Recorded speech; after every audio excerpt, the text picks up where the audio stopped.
Thank you. Good afternoon. I'm here today because I believe that everyone has a story, and I'd like to share a small portion of my story with you. 17 years ago, at the age of 31, I was diagnosed with breast cancer. And while at the time that seems like a scary diagnosis, we weren't entirely surprised. 12 years prior to that, my mom had been diagnosed with breast cancer. The scary part at that time for my husband and I, when we sat in the doctor's office, was actually looking at the doctor and the urgency in her voice and actually the tears in her eyes. She said that surgery had to occur as soon as possible and that treatment would follow. The time between the diagnosis and my actual surgery was 4 days. In those 4 days, time seemed to pass very slowly. It's kind of a blur when I think back to that time.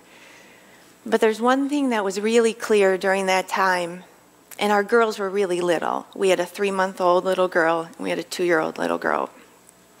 I can remember, strangely enough, going to the grocery store and passing by complete strangers and thinking, they have no idea what just happened to me yesterday. And I looked at them and I wonder what their story is. I wonder if they have an amazing, happy story, something wonderful happened in their life.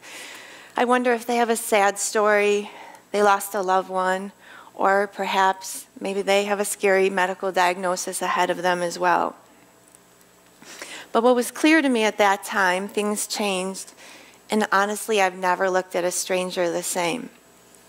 And it's something that I always play over and over again in my head. So as the years went by, it's something that you don't think about as much, and it's something that you just deal with your family. And I had so much love and so much support that they got us through a very difficult time, and for that I'm very thankful. Well, today we're here at Cranbrook to talk about empathy.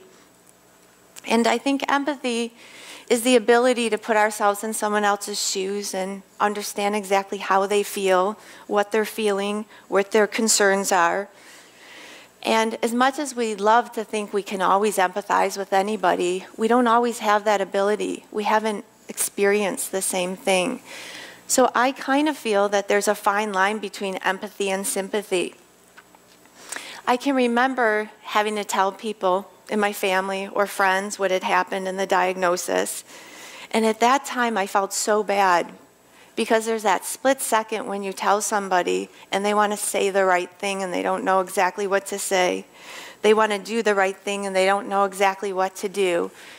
But I can promise you that nobody during that time said the wrong thing or did the wrong thing. They always did exactly what they needed to do, and it helped. This community of Cranbrook is full of people that surrounded my family during that time. They're empathetic, they're sympathetic, they're just kind, caring souls, and they want to help.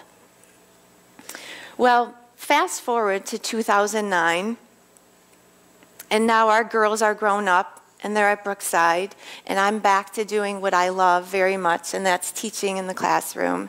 And at this point in 2009, I've been at Cranbrook for 3 years.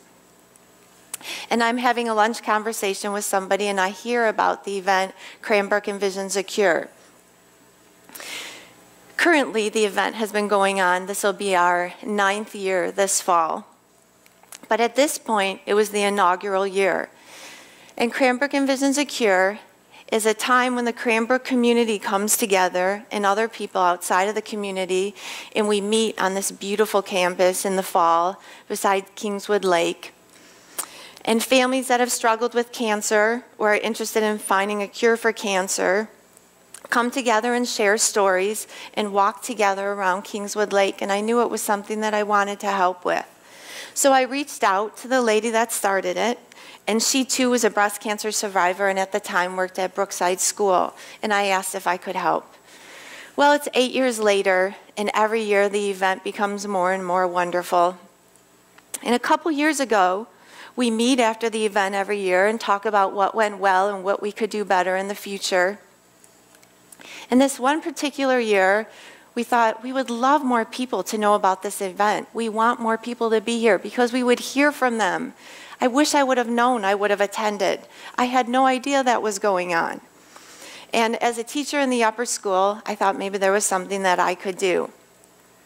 We have many, many clubs at Cranbrook Upper School, but we didn't have this club, Cranbrook Envisions a Cure Club, and it just kind of flowed real nicely. So I reached out to some students, and with their help and their hard work and their determination, we created 2 years ago Cranbrook Envisions a Cure Club. In our first year, we had a very successful fundraiser, and this past fall, we were able to give donations to 4 of the main charities that attended the event, large donations. And what's special about that event each fall is every single charity that shows up at Cranbrook Envisions a Cure has a special Cranbrook connection to our community, whether it's an alum, a student, or a family that has struggled with cancer. This year, we've had another successful year with our club. We have 20 members, and the featured charity for this coming fall is Gilda's Club. Next month, the students of our club will travel to Royal Oak and present Gilda's Club with a very large donation for a memorial garden that they'll be planning as soon as the weather warms up. So that's a little the background of how I became involved with Cranbrook Envisions a Cure and the club. In closing today, I know a cancer diagnosis is scary for any family, and I know that we don't always get the outcome that we had hoped for. My family knows this because we lost my mom 2.5 years ago to breast cancer. But for my story, there were 2 little girls that we were really worried about. I'm sorry. And last June, my oldest, I was able to give her diploma from Cranbrook. And that little 3-month-old, 2 nights ago, I gave her a junior ring. So I am very thankful and grateful. Thanks.